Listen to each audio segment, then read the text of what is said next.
పాపిని చేరదీసి పరిశుద్ధిని చేసే ఈ బైబిల్ పట్టుకోవడానికి నాకు సిగ్గెందుకు సార్? నిజమే సార్, బైబిల్ చదివితే ఖచ్చితంగా మారుతారు. నిజమే. ఇప్పుడు వీడు మారాడు, ఇప్పుడు నువ్వు మారిపోయావు. ఇలా ఊళ్ళో వాళ్ళందరినీ మతం మార్చేస్తాడు. అదే నాకు నచ్చదురా. అయ్యో సార్, నేను మారలేదు.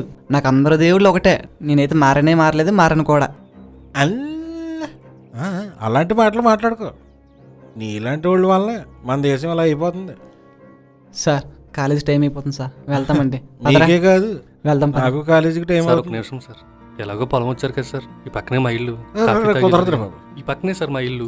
2 minutes సార్, కాఫీ తాగి వెళ్ళిపోతారు కానీ. నేను ఇప్పుడు కాలేజీకి రావాలి కదరా. సార్ 2 minutes సార్, ఈ పక్కనే కదండి. నీ నెక్స్ట్ అవర్కి నేనే రావాలరా. సార్ 2 నిమిషాలే కదండి, ఈ టైంలో వెళ్ళిపోద్దాం సార్. ప్లీజ్ సార్, ఆపరా.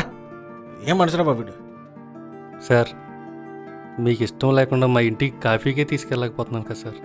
బలవంతంగా ఇష్టం లేకుండా మతం ఎలా మార్చగలం సార్?